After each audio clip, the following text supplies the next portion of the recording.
Welcome back, everybody. Pascal here from Neutrality Studies. Bienvenue à tous. Pascal ici, de Neutrality Studies, et aujourd'hui je suis accompagné de Guy Mettan, journaliste et homme politique suisse, actuellement député au Parlement de Genève, l'un des 26 cantons de la Suisse. Monsieur Mettan est également l'auteur du livre « Créer la russophobie, du grand schisme religieux à l'hystérie anti-Poutine » qu'il a publié en 2017. Monsieur Mettan, bienvenue. Monsieur Mettan, welcome. Welcome. So thank you very much Merci beaucoup de m'avoir invité à cet échange. Je suis régulièrement vos entretiens et j'apprécie vraiment ce que vous essayez de faire. Thank you very much. I mean, we're trying to bring a little bit Merci of light beaucoup. into the Je veux dire, darkness nous that essayons is d'apporter un peu de lumière dans l'obscurité I was qu'est very l'environnement impressed that I actuel. found your book. You J'ai été published très in impressionné lorsque j'ai 2017 découvert votre livre, publié en about 2017, russophobia, you know, sur la russophobie. the moment when Vous savez, people ce come up moment où with, les gens inventent toutes every sortes d'histoires possible sur la stories Russie, about sur Russia, Poutine, and so on, et and ainsi de certainly suite. start in Cela s'est 2022 certainement after the intensifié en 2022, après le début de la guerre à grande échelle. Mais vous l'aviez perçu très tôt et vous l'aviez vu en Suisse. Pouvez-vous m'en dire plus sur la russophobie et sur l'obsession suisse ou européenne autour de cette idée de la Russie comme ennemie? obsession with this Russia as an enemy? Oui, donc cela vient d'une expérience personnelle.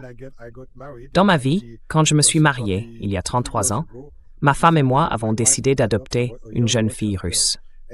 Comme vous le savez, à cette époque, l'Union soviétique s'était effondrée et la situation économique était terrible, surtout dans les orphelinats.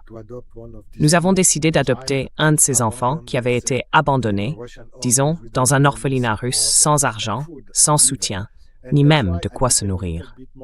Et c'est pour cela que je suis devenu un peu plus sensible à la Russie. J'ai appris à mieux connaître le pays et depuis 30 ans, je suis de près ce qui s'y passe. En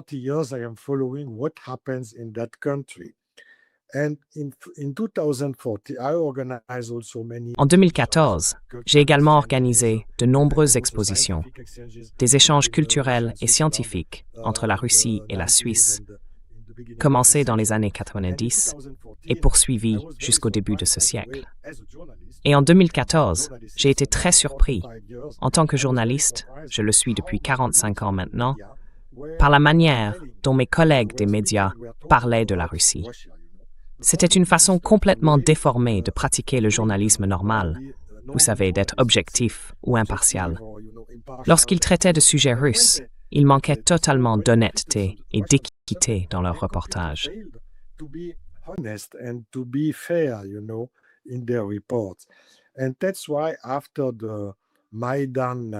Et c'est pourquoi, après les événements du Maïdan, le coup d'État du Maïdan, disons-le ainsi, j'ai dit qu'il n'était plus possible de laisser cette situation se poursuivre dans les médias. C'est pour cette raison qu'en 2014, j'ai commencé le livre.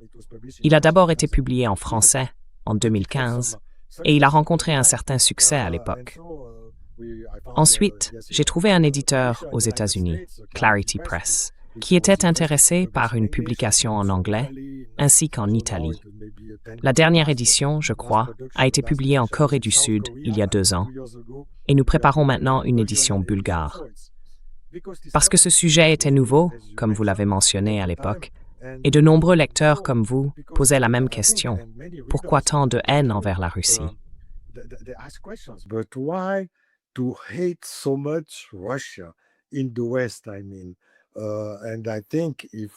En Occident, je veux dire.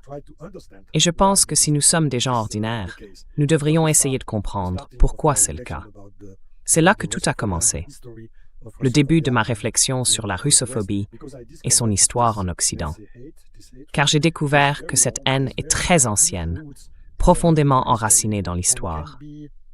On peut en retracer l'origine sur environ 1 millier d'années, jusqu'aux différences religieuses entre les orthodoxes et les catholiques. Lorsque le schisme est apparu au XVe siècle de notre ère, entre Rome et Byzance, Constantinople, qui à cette époque était le véritable centre de la chrétienté, jusqu'à son effondrement sous les Ottomans au XVe siècle.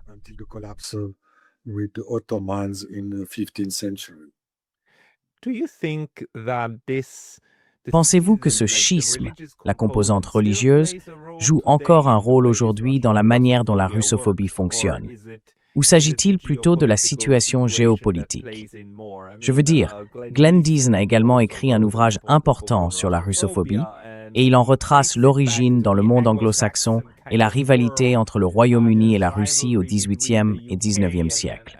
Où en voyez-vous le principal point d'ancrage?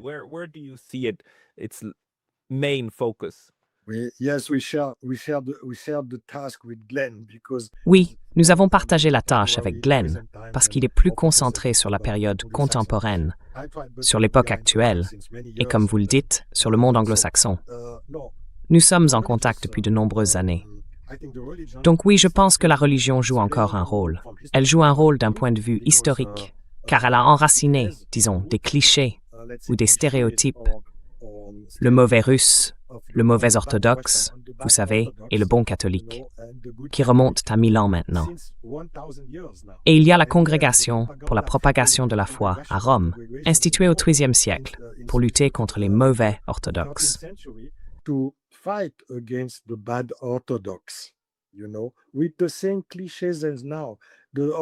Tu sais, avec les mêmes clichés qu'aujourd'hui. Les orthodoxes sont des barbares, ils sont despotiques, ils veulent nous conquérir, alors que c'est exactement le contraire. Tout est inversé. Mais c'était là les thèmes de la propagande religieuse diffusée par l'Église catholique pendant si longtemps. Et c'est pour cela que c'est si profondément enraciné dans notre esprit aujourd'hui, dans nos mentalités. Et ensuite, c'est encore efficace aujourd'hui.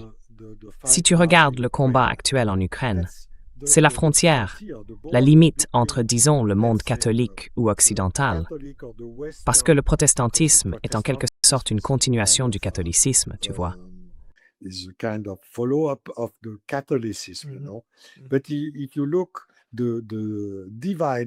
Mais si l'on y regarde de plus près, la ligne de séparation, l'écart entre la partie occidentale de l'Europe et la partie orientale, entre la partie catholique protestante de l'Europe et la partie orthodoxe, s'étend de la Finlande à travers les pays baltes et coupe l'Ukraine en deux.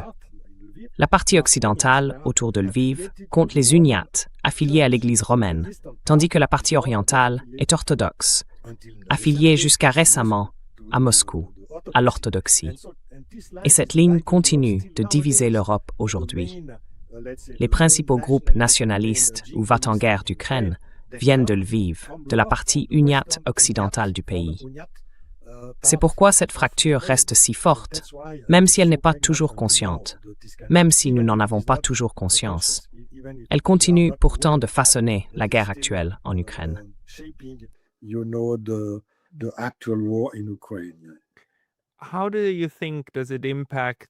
Comment pensez-vous que cela affecte, vous savez, même un pays comme la Suisse?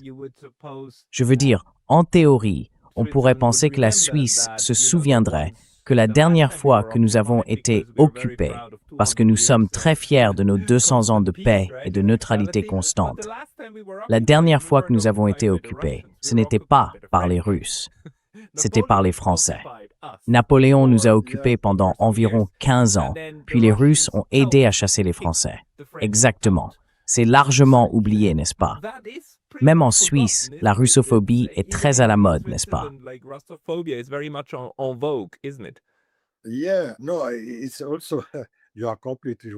Oui, non. Tu as tout à fait raison. Les Russes sont venus libérer la Suisse de l'emprise française, de l'occupation napoléonienne à la fin du XVIIIe siècle, avec Souvorov dans les Alpes, combattant les troupes françaises. C'était en 1789, quelque chose comme ça. Et ils sont revenus avec les Autrichiens, principalement. C'étaient les troupes autrichiennes. Mais, comme tu le sais, les principales forces qui ont vaincu Napoléon en 1813 et 1814 étaient les Russes, avec l'aide des Prussiens et des Autrichiens. Ils ont donc libéré la Suisse. Ils ont contribué à la rendre libre.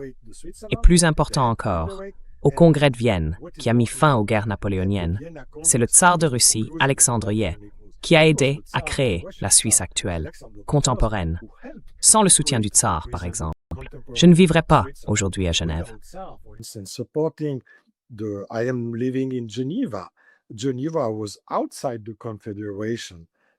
Genève se trouvait en dehors de la Confédération, séparée par le territoire français. Et avec l'aide du Tsar, nous avons pu créer les frontières actuelles, celles que nous connaissons aujourd'hui, de la Suisse. C'est le territoire, le véritable territoire de la Suisse. Et ensuite, à propos de la neutralité, c'est avec l'aide du Tsar et de son ministre des Affaires étrangères, son ambassadeur Kapodistria. Kapodistria était le principal diplomate russe de l'époque, que la Suisse a pu obtenir, disons, la neutralité. Car avant Napoléon, la Suisse était entourée de puissances européennes, principalement la France, mais aussi l'Empire autrichien, qui s'immisçait constamment dans les affaires suisses. Avec le statut de neutralité et la reconnaissance de cette neutralité au Congrès de Vienne, ce fut la fin de ces ingérences étrangères, de cette interférence étrangère dans les affaires suisses. C'était donc une condition de notre souveraineté et de notre indépendance. Of our sovereignty and independence. Absolument. Je veux dire, c'est l'une des choses que je trouve toujours fascinante. Nous, en Suisse, n'en avons absolument pas conscience. Nous continuons à penser que nous avons atteint la neutralité par nous-mêmes. Mais en réalité, il a été très important que les Russes soutiennent cette idée. L'idée venait des Suisses et elle a été promue par, comment s'appelait-il déjà, le diplomate suisse. Il a une très belle statue à Genève. Bonjour, oui, Pictet de Rochemont. Pictet de Rochemont a vendu l'idée au Tsar, et le Tsar l'a ensuite introduite dans les négociations, car les Suisses n'avaient personne sur place. Les Suisses n'avaient pas été invités. Mais le Tsar était là, et il a convaincu les autres de le faire. Et la neutralité suisse a ensuite, pendant 200 ans, 210 ans, préservé ce type de paix que nous connaissons. Les Russes aussi, les Soviétiques, ont joué un rôle déterminant pour que les Autrichiens deviennent neutres. Ils ont accepté la neutralité autrichienne comme condition de leur retrait en 1955, et l'Autriche est devenue neutre. Les Russes soutiennent la neutralité depuis longtemps, et même aujourd'hui, ils exigent la neutralité de l'Ukraine. Ils ne demandent pas que l'Ukraine les rejoigne, ils demandent que l'Ukraine soit neutre. Pourquoi, selon vous, le camp européen, y compris les Suisses, ne voit-il jamais que la Russie essaie en réalité d'utiliser la neutralité comme un moyen de créer un équilibre dans la région? Parce qu'à mes yeux, c'est bien ce qu'ils essaient de faire. Et je ne suis pas un partisan de la Russie. Je ne cherche pas à être pro-russe. Je dis simplement, regardez, nous avons ces exemples où les Russes ont tenté d'utiliser la neutralité pour instaurer un équilibre. Cela a fonctionné pour la Suisse, cela a fonctionné pour l'Autriche, mais cela a été rendu impossible pour l'Ukraine. Comment interprétez-vous cela?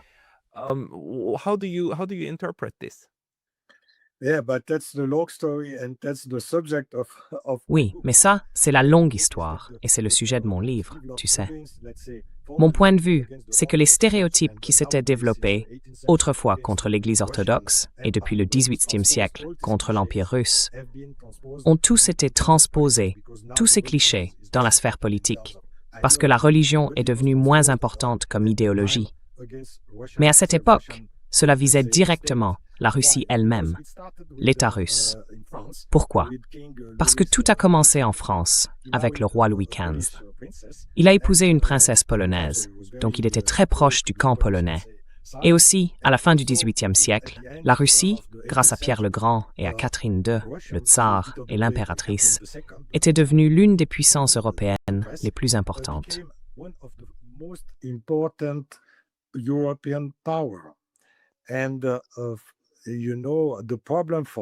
Et vous savez, le problème pour la France, c'est que sous Louis XIV, Louis le Grand, elle était la première et la puissance dominante en Europe continentale. L'Angleterre était encore en train d'émerger, mais n'était pas encore aussi influente ou importante qu'elle le deviendrait plus tard. Il était donc difficile pour le roi de France de reconnaître un concurrent à l'Est, vous voyez, et que ce concurrent serait un Russe, une impératrice russe, un État russe. C'est un peu comme l'Amérique et la Russie à l'époque de Biden, vous savez. Il a été difficile pour les États-Unis de reconnaître qu'ils avaient un concurrent.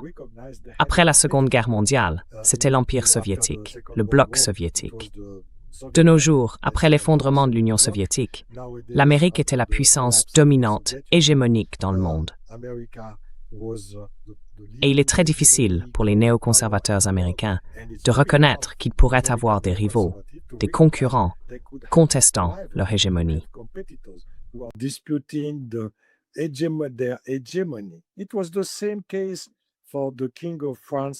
C'était la même situation pour le roi de France à la fin du XVIIIe siècle. C'était donc une compétition politique entre empires, le français et le russe, car la Prusse n'était pas si importante, l'Angleterre non plus. Elles le sont devenues plus tard. L'Autriche était importante, mais vous savez, il leur était difficile d'affronter un nouveau rival. C'était à mon avis la racine politique de cette philosophie. Ce roi, c'est simplement intéressant, c'est de l'histoire, mais cela résonne encore aujourd'hui. Ils ont fabriqué de fausses nouvelles, un faux document, appelé le Testament de Pierre le Grand. Dans ce faux testament, il était dit que la mission des tsars russes, après Pierre le Grand, était de conquérir l'Occident, d'être la puissance hégémonique en Europe. Totalement faux.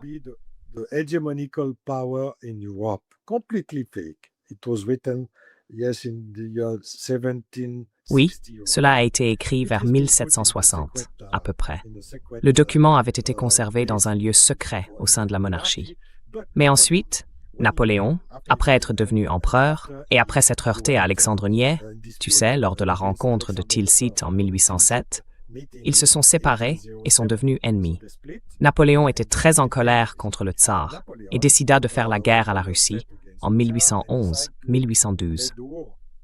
En mai, il découvrit le soi-disant testament et le publia dans un livre avec son ministre de la propagande, Monsieur Le Sueur. C'était un peu le Goebbels de Napoléon, disons, le ministre de la propagande de Napoléon. Ils publièrent ce faux testament afin de justifier auprès du public français l'invasion de la Russie. Parce qu'ils disaient « Oh, regardez, la mission historique des tsars, c'est de nous conquérir. »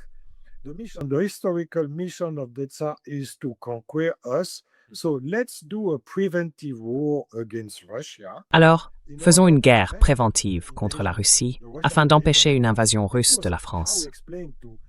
C'est ainsi qu'il l'expliqua à l'opinion publique, pour justifier de si grandes armées, de si grandes dépenses, pour lancer cette expédition contre la Russie en 1812 et 1813. Malheureusement pour lui, il fut vaincu. Mais ce faux testament fut ensuite traduit en anglais, car après le congrès de Vienne, lorsque la France fut détruite, battue, quelles étaient les deux puissances dominantes en Europe? Les Britanniques et les Russes. Nous étions en 1815. C'étaient les principales puissances du continent. Et pour les Britanniques, ils étaient très satisfaits d'avoir reçu l'aide du tsar pour vaincre Napoléon.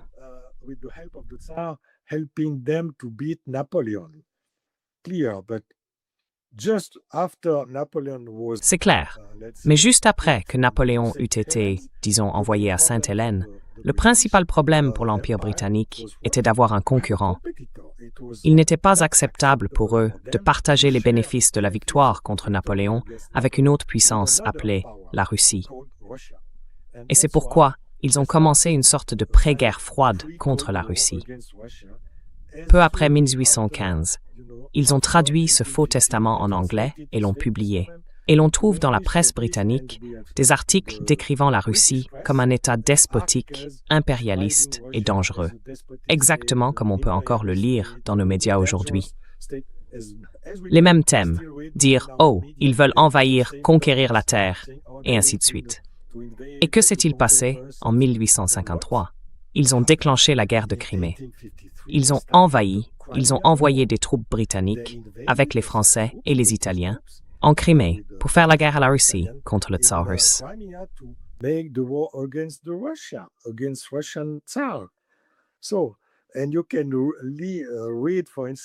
Ainsi, on peut lire par exemple The Times en 1851, avec des caricatures montrant le tsar, le mauvais Nicolas Mealy, comme un vampire, comme Dracula, survolant Londres avec de grandes dents, prêt à sucer le sang de pauvres citoyens britanniques innocents. À cette époque, le Russe n'était pas décrit comme un mauvais ours, mais comme un mauvais Dracula. Et il existe un livre aux États-Unis, écrit par un professeur d'université, je ne me souviens plus de quelle université, qui a rédigé une lettre montrant que Dracula était en réalité un livre de propagande écrit en Angleterre à la fin du XIXe siècle, utilisé comme outil de propagande contre les Russes dans leur rivalité en Asie, dans ce qu'on appelait le Grand Jeu. C'est donc fascinant de voir comment cette russophobie s'est développée et s'enracine dans de fausses nouvelles et de faux documents.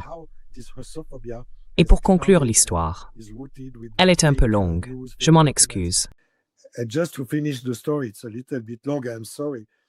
Non, c'est fascinant.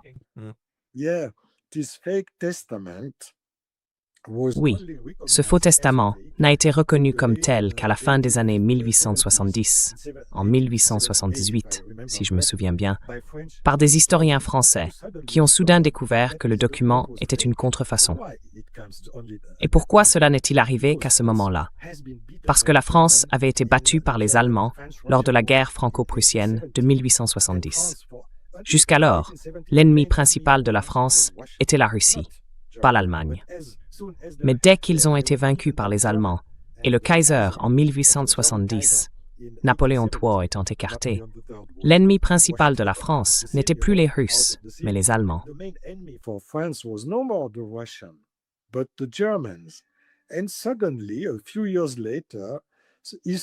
Et soudain, quelques années plus tard, les historiens, par magie, vous savez, ont découvert « Oh, c'était un faux ».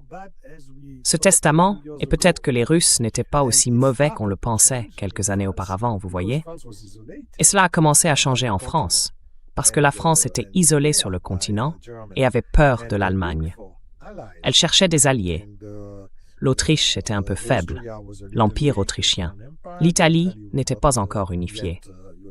Et les Britanniques étaient aussi des concurrents sur mer. Donc c'était une situation difficile pour la France. Alors ils ont commencé à se dire « Oh, mais peut-être que les Russes ne sont pas si mauvais, et peut-être que nous pourrions les avoir comme alliés, pas comme ennemis. » Et c'est ainsi qu'ils ont commencé à se rapprocher et qu'ils ont signé une alliance avec la Russie.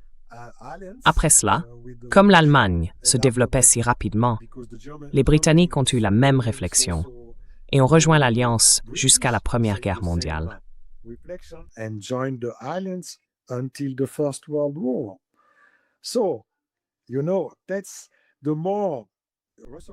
Vous savez, plus la russophobie est liée au pouvoir, ou disons à l'importance de la Russie, plus la Russie compte sur la scène internationale, plus la russophobie devient forte. C'est directement lié à la puissance de la Russie. Quand la Russie est faible, quand elle est en plein chaos, comme dans les années 1990, après l'effondrement de l'Union soviétique, tout le monde aime la Russie. Quand elle est faible, quand elle est en crise, aucun problème. Mais dès que la Russie se redresse, la russophobie grandit. C'est mon observation historique. Oui.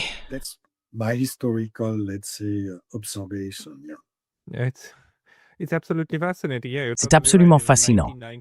Oui, tu as tout à fait raison. Dans les années 90, les gens n'avaient pas besoin de détester la Russie. Mais pendant la guerre froide, l'aversion, le dégoût pour tout ce qui était soviétique n'était pas seulement idéologique. Cela avait beaucoup à voir avec tout ce que cette partie de l'Est représentait.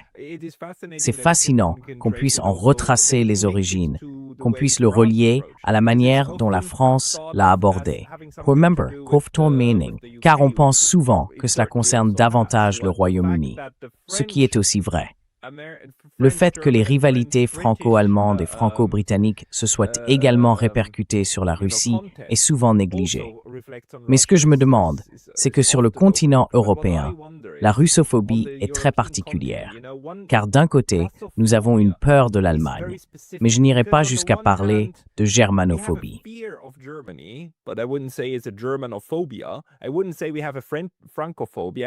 Je ne dirais pas que nous avons une francophobie, et je ne pense pas que nous ayons une anglophobie, mais nous avons bel et bien une russophobie, très clairement. Pourquoi, selon vous? Et peut-être que je devrais préciser ceci. Quand nous utilisons le mot « phobie », littéralement, Une phobie signifie la peur, n'est-ce pas? Mais j'ai l'impression que cette phobie est moins une question de peur qu'une question de haine. Comme vous l'avez dit, le Dracula, la mise en scène de la bête, le fait de présenter cette partie de l'Europe comme n'en faisant pas partie, comme des bêtes, comme des non-humains. Je me souviens qu'il y avait de telles images des Allemands pendant l'Allemagne nazie, mais seulement brièvement. Nous ne voyons tout simplement pas cela avec d'autres nations. Pourquoi avec les Russes? We just don't see it with other nations. Why with the Russians? Yes, that's right. Oui, c'est exact. La russophobie. J'utilise le mot russophobie parce qu'il a été créé par un écrivain russe au XIXe siècle. Désolé, Monsieur Tchouchtchev. Ce mot a donc un arrière-plan historique, vous savez. Et phobie signifie, oui, peur. Mais dans le cas de la Russie, c'est plutôt de la haine. Je n'aime pas vraiment ce terme non plus, mais sinon ce serait une forme de haine, vous savez, ou de racisme, disons, envers la Russie. Mais à mon avis, il n'y a pas de meilleur mot pour décrire tout ce phénomène.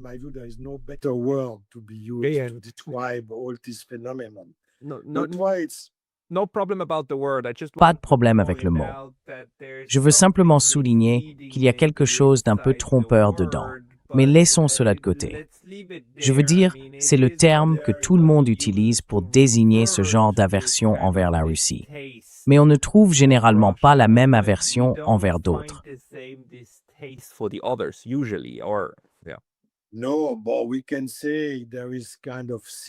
Non, mais on peut dire qu'il existe une forme de xénophobie envers les Chinois. Tu sais, le péril jaune, tu te souviens, tout ça. Il y a aussi peut-être, si tu vas en Amérique du Sud, une sorte d'américanophobie, tu vois, contre les Yankees. Cela dépend aussi de l'histoire géographique et géopolitique de ta région. Mais tu as raison, la russophobie est la phobie la plus développée, disons, que l'on puisse mentionner. À mon avis, oui, c'est lié à la place particulière de la Russie sur le plan géographique.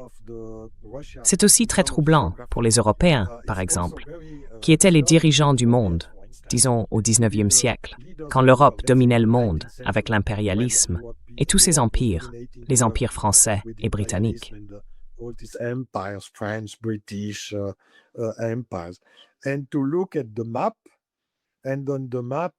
Et si vous regardez la carte, sur la carte, vous êtes le roi du monde. Mais vous avez ce grand pays, je veux dire, rien qu'en regardant la carte, il domine la moitié de la planète. Vous comprenez? Je pense que c'est profondément troublant pour, disons, les personnes qui ont la prétention d'être suprémacistes, de dominer les affaires mondiales, de voir ce vaste pays s'étendre sur toute la planète, en Europe, en Asie et même en Amérique, jusqu'à ce que l'Alaska soit encore russe en Amérique du Nord. Et vous savez, je pense que cela a nourri une certaine russophobie. Ce n'est pas une explication très satisfaisante, mais je n'en trouve pas de meilleure que les racines religieuses, les racines géopolitiques, et aussi cette sorte de représentation du monde. C'est un continent très troublant qu'on appelle la Russie, vous savez.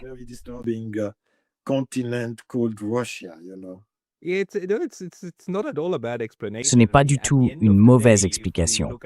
Je veux dire, au bout du compte, si l'on regarde les vraies phobies, les vraies peurs, comme la phobie des araignées, il faut chercher la peur à l'intérieur de la personne qui a peur, pas à l'intérieur de l'araignée, n'est-ce pas?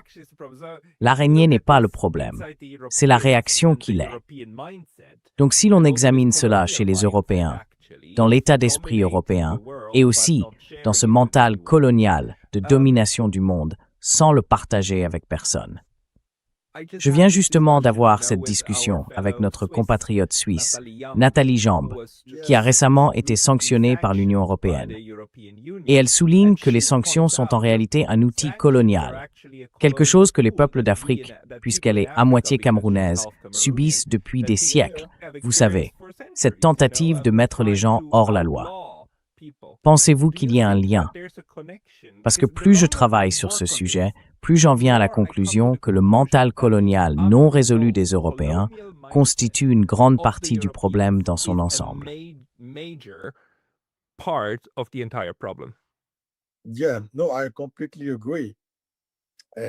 Oui, non, je suis tout à fait d'accord. Parce que pour l'establishment européen, disons, il est très difficile de reconnaître qu'il a perdu son emprise sur le monde.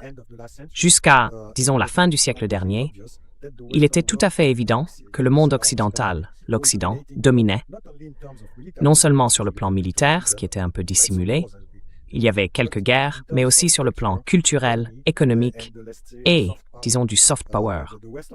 Le soft power occidental était totalement dominant.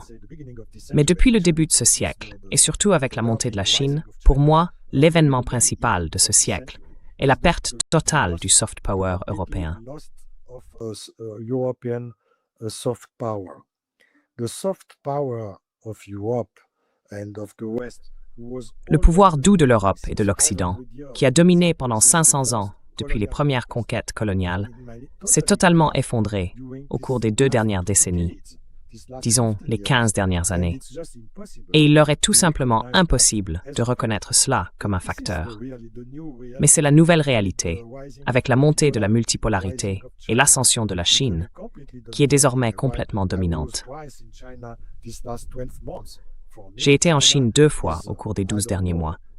Et pour moi, la Chine a, je ne sais pas, 10 années-lumière d'avance sur les États-Unis dans tous les domaines. Pas encore sur le plan militaire, mais cela viendra, vous savez. Et je pense que les Européens sont incapables de réaliser qu'ils ont perdu cette capacité de pouvoir doux sur le reste du monde. C'est pourquoi nous avons un affrontement aussi intense, par exemple en Ukraine. Let's say, strong fight, for instance, in Ukraine. The Europeans, they completely lost the opportunity. Les Européens ont complètement perdu la possibilité et la capacité de négocier en Ukraine. Ils disparaissent simplement de la scène, mais ils sont incapables de le comprendre. Et c'est pour cela qu'ils se montrent si belliqueux, si va-t-en-guerre. C'est la dernière réaction d'un partenaire perdant qui tente de garder sa prise. Mais c'est désespéré, à mon avis. Et à mes yeux, les Américains reconnaissent désormais qu'ils ont perdu cette suprématie. Ils perdent non seulement sur le plan militaire et économique, mais aussi sur celui du pouvoir d'influence. C'est pour cela que Trump est si impopulaire, car Biden incarnait le récit néoconservateur habituel. Oui, oui, avec plus de guerre, plus d'agressivité, nous continuerons à dominer le monde. We will continue to dominate the world, but in my view, Trump's administration. À mon avis, l'administration Trump est la première à reconnaître « Oh, nous avons un problème. Nous perdons notre emprise. Nous perdons notre position et nous devons réagir. Nous devons faire quelque chose. » Ils essayent donc d'utiliser les tarifs douaniers pour retrouver une capacité industrielle, reconstruire les infrastructures et renforcer la puissance militaire afin de redevenir une puissance dominante. Car ils ont perdu énormément de potentiel au cours de la dernière décennie. Ils savent qu'ils doivent agir. Mais les Européens ne sont pas encore dans cet état d'esprit. Ils pensent encore pouvoir continuer comme d'habitude avec leurs discours, parler, signer des accords, tenir des conférences de presse et garder leur emprise. Ce n'est malheureusement plus le cas pour eux. No more the case, unfortunately for them. Interprétez-vous les sanctions de l'UE contre les citoyens de l'UE, les citoyens suisses, bien sûr aussi les citoyens russes, même si les Russes sont explicitement les cibles. Mais maintenant, nous avons d'autres cibles également. Voyez-vous cela comme une sorte de réaction désespérée face à la perte de contrôle? Exactly. And, Exactement. Et c'est vrai. Tu sais, c'est la réaction désespérée d'un camp perdant, ce genre de choses. Et si tu vois, quand j'ai parlé du soft power, n'est-ce pas? L'un des principaux soft power de l'Occident, et surtout de l'Europe, c'était le récit de la démocratie et des droits de l'homme. Dire « Nous sommes la région la plus démocratique du monde. Nous sommes les pays les plus attachés aux droits de l'homme du monde. » Et cela a apporté à l'Europe beaucoup de crédibilité. Parce que ce récit, même pour moi ou pour toi, je sais que tu es né en Suisse, nous sommes attachés à la démocratie, même à la démocratie directe, aux droits de l'individu et aux droits de l'homme. Moi aussi, j'y suis attaché. But the problem is Europe has betrayed Mais le problème, c'est que l'Europe a trahi ses valeurs. Elle parle encore beaucoup des droits de l'homme et de la démocratie, mais en réalité, elle est en train de les perdre. Et avec les sanctions, encore une fois, comme vous l'avez dit, sanctionner la Russie peut-être est bien compréhensible, puisqu'ils sont censés être les soi-disant ennemis. Mais sanctionner des citoyens européens, comme les deux journalistes allemands, ou Jacques Bourg, ou Xavier Moreau, qui ne font qu'exercer leur droit à la liberté d'expression, un droit reconnu par tous les pays européens, par leur constitution et par l'Union européenne elle-même. C'est une contradiction flagrante entre les paroles, les textes écrits et la pratique réelle.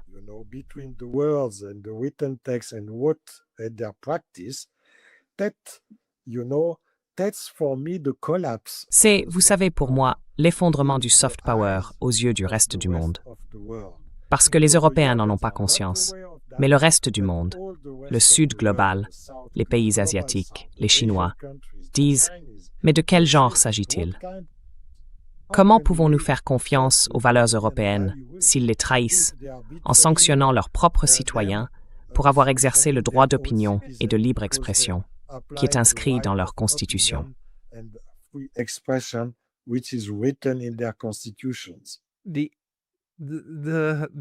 L'ironie de tout cela, vous savez, car pour moi, l'histoire est pleine d'ironie. On la trouve presque partout.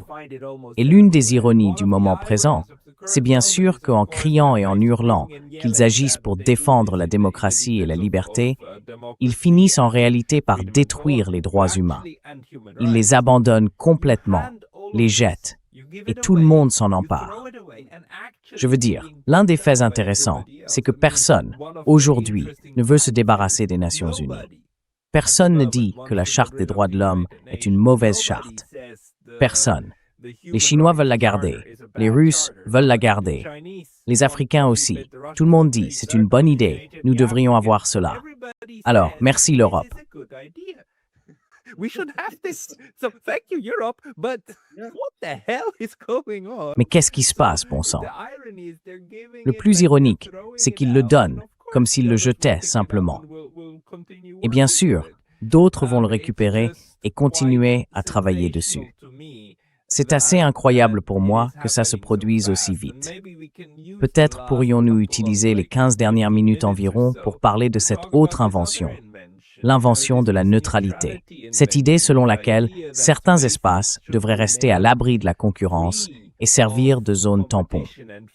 La Suisse a fait cela depuis très longtemps, et ça me brise un peu le cœur de voir comment notre gouvernement est en train de tout gâcher, ou plutôt le fait depuis 10 ou 15 ans. Peux-tu me donner ton avis sur la situation actuelle de la Suisse et de sa neutralité?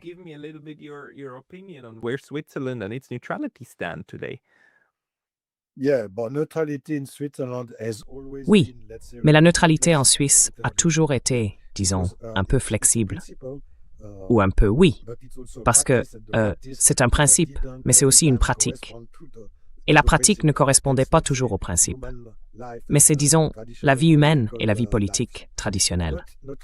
Donc la neutralité, vous savez, ce qui est très troublant pour moi en tant que Suisse, c'est que la neutralité a toujours été enracinée dans notre, disons, mentalité politique et culturelle en Suisse.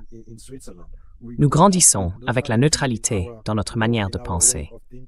Non seulement parce que la neutralité est souvent décrite par d'autres nations comme une faiblesse, comme quelque chose de pas très bon, parce que vous savez, le courage signifie prendre parti pour quelqu'un, pour une cause, et ainsi de suite.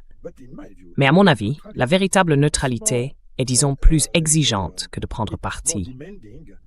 Parce qu'il est si facile de se ranger du côté du camp du bien, le bien contre le mal, vous voyez.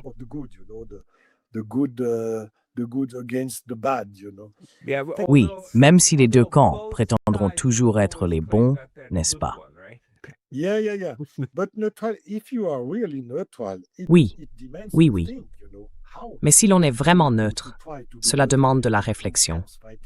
Essayez d'être neutre entre deux camps qui se battent. Cela exige une réflexion intellectuelle, pas seulement de prendre parti émotionnellement pour l'un sans y repenser, tu vois.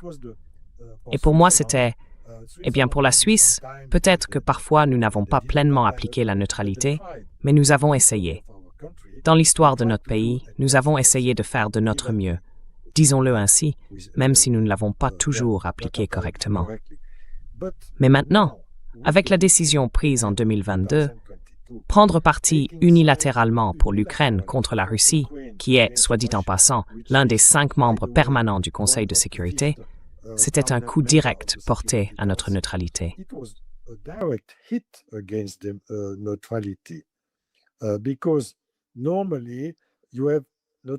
Parce que normalement, on observe la neutralité en temps de guerre. On ne peut pas prendre parti pour un pays en guerre, c'est clair, et je pense que tout le monde est d'accord là-dessus. Mais normalement, il faut aussi éviter de se montrer trop ouvertement du côté d'un partenaire belligérant. Et dans cette situation, en 2022, nous avons pris parti unilatéralement, sans même le début d'une réflexion. Cela s'est fait dans les 48 heures suivant le 24 février à peu près. C'est arrivé, vous savez, sans débat politique, sans réflexion ni rien. Cela s'est fait directement. Pour moi, ça a été un grand choc. Pour la Suisse, pour moi, c'est un très grand coup porté à l'esprit suisse, disons. Pourquoi?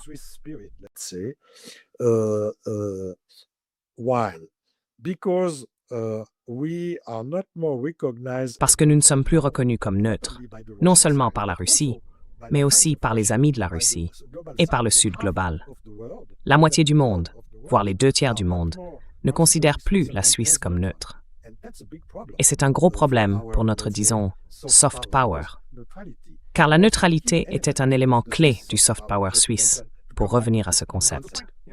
Pourquoi? Parce que grâce à la neutralité, la Suisse a toujours pu être un lieu de médiation, offrir, comme on dit en français, ses bons offices aux pays en guerre, aux États en guerre. Nous l'avons fait en Géorgie pendant la guerre de 2008 et entre l'Iran et les États-Unis.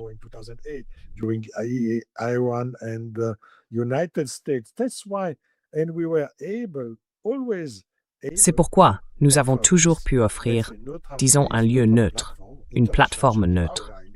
Genève internationale, où je vis, a toujours été reconnue par le monde entier comme un lieu neutre de rencontre. La dernière réunion a été le sommet Biden-Poutine en 2021, donc c'est très récent. Aujourd'hui, cette capacité de soft power de la Suisse s'est totalement effondrée, et c'est très préoccupant. C'est pourquoi ce fut une grave erreur de procéder comme cela a été fait en 2022 lorsque la Suisse a décidé de prendre parti. Il ne s'agit pas, comme vous le dites, d'être anti-russe, pro-russe ou anti-ukrainien. Ce n'est pas le problème.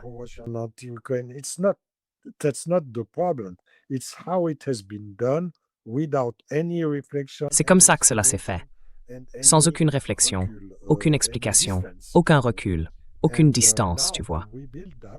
Et maintenant, pour reconstruire cela, je pense que c'est encore possible si nous acceptons l'initiative populaire en faveur d'un retour à la pleine neutralité. Mais c'est une tâche difficile. Pour moi, la capacité de la Suisse à offrir sa médiation, ses bons offices, tu sais, a toujours été plus importante que sa petite taille, en raison de cette aptitude à accueillir des sommets et des négociations internationaux, pendant les guerres de Yougoslavie, pendant la guerre froide, tout le temps.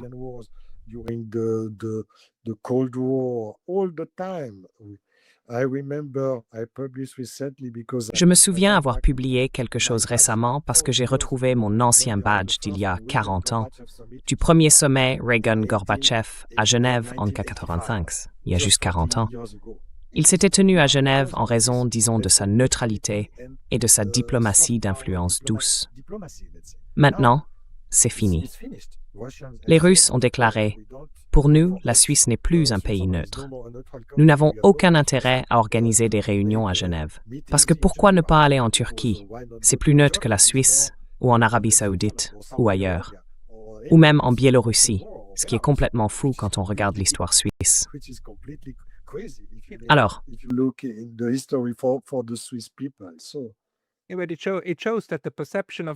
cela montre que la perception de la neutralité a peu à voir avec les déclarations officielles de l'État.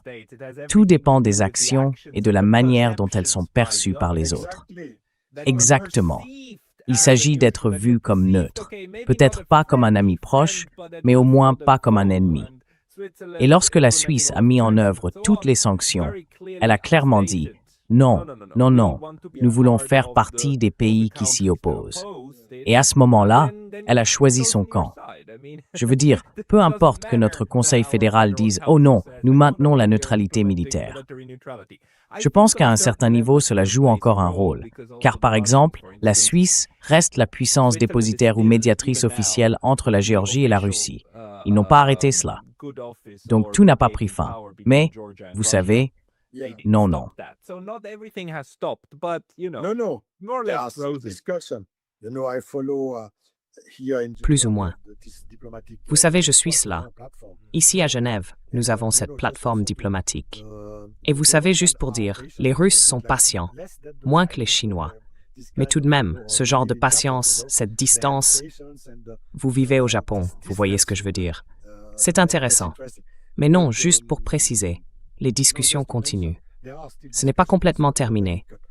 J'aimerais vous raconter une petite anecdote. L'été dernier, en juillet, nous avons reçu ici à Genève une délégation russe de haut niveau pour le sommet parlementaire, le sommet de tous les parlements du monde. Summit, you know, the summit of all the parliaments of the world. Je m'en souviens, oui. Yeah. And for the first time since Oui, 4 years, et pour la première fois depuis 4 ans, nous avons pu accueillir une délégation russe avec un avion officiel russe. Vous savez, c'était grâce aux discussions entre Macron et Poutine. Normalement, un avion russe ne peut pas survoler les pays de l'Union européenne.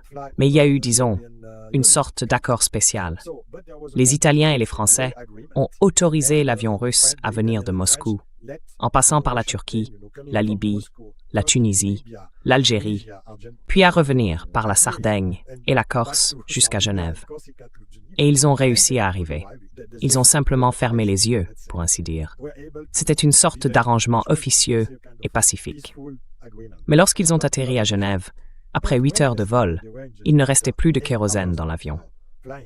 There were no more kerosene in the plane, so the plane should make the full. Donc, l'avion devait faire le plein de kérosène, se ravitailler, oui, refaire le plein. Mais comment payer? Ils ne pouvaient pas, car les cartes russes sont interdites. Ils ne pouvaient pas payer. Et toutes les compagnies de l'aéroport de Genève ont dit « Oh, nous ne voulons pas le ravitailler, sinon nous serons sanctionnés par les Européens. Il est interdit de remplir l'avion avec notre carburant. Et nous ne voulons pas risquer d'être sanctionnés pour avoir aidé un avion officiel russe. » Alors, c'est l'armée suisse qui a apporté du kérosène depuis une base militaire suisse pour ravitailler l'avion russe à Genève. Et qu'est-il arrivé? Les Russes ont payé le carburant en roubles à l'ambassade de Suisse à Moscou. Parce que vous savez, nous sommes Suisses. Tout doit être payé correctement. Everything should be paid correctly. But Mais d'accord, il reste encore un peu de pragmatisme. C'est l'une de ces solutions pragmatiques. it's just to finish on a positive point. So the Swiss were Juste pour clever finir enough sur une note positive, to do that. les Suisses ont été assez intelligents pour permettre cela, pour fournir les services aux Russes. Et il semble qu'il y ait encore quelques contacts pour que cela se réalise. C'est aussi, disons, un signe d'optimisme. Vous savez, tout n'a pas été brisé. Peut-être qu'il serait possible de reconstruire des liens normaux et de retrouver notre neutralité. Et oui, notre rôle de lieu diplomatique. Our capacity in terms of diplomatic place, yeah. J'aime beaucoup cela, et j'aimerais conclure sur cette note positive. Je veux dire, je suis d'accord avec vous. Ce dont nous avons besoin, c'est de la paix en Europe, de la paix entre nos nations et de solutions pragmatiques aux problèmes que nous avons nous-mêmes créés. Et j'inclus aussi les Russes là-dedans. Parce que nous sommes une planète de 8 milliards d'habitants, que nous nous auto-organisons et que nous ne sommes pas très doués pour nous organiser. Mais peut-être des solutions pragmatiques. Guy Mettan, où les gens peuvent-ils aller s'ils souhaitent vous suivre? Y a-t-il un endroit où vous publiez régulièrement, en français ou en anglais? Yes, thank you. I publish regularly, but in French. Oui, merci. Je publie régulièrement, mais en français, puisque le français est ma langue maternelle. Je publie chaque semaine ou toutes les 2 semaines, principalement sur ma page Facebook, tu sais Guy, ou sur LinkedIn, et aussi sur certains sites web. Tu connais un site en Italie appelé pluralia.com, qui est assez bon en matière de pluralité, de pluralisme d'opinion. Et oui, RSU Info est aussi un bon site français qui publie beaucoup d'articles très variés et de grande qualité. Ce genre de choses, parce qu'après 45 ans de journalisme, je suis, disons, plus ou moins banni des médias officiels par mes anciens employeurs. C'est la vie. Mais sur Internet, oui, nous avons la possibilité de nous exprimer, comme Jacques Baud. Quoi qu'il en soit, je donne moins, enfin pas tant que ça, de podcasts, parce que je suis avant tout écrivain. Mais malgré tout, il est important d'être là, d'être présent et d'exprimer nos points de vue.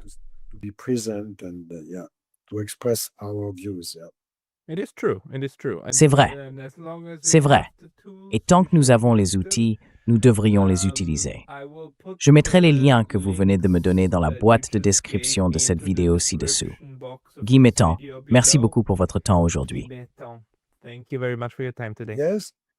Oui, merci Pascal. Je te souhaite plein de bonnes choses pour la fin de l'année et une excellente nouvelle année. Et surtout, continue ton podcast. Je le ferai. Et bonne année à vous aussi. Joyeux Noël. Merci. Thank you.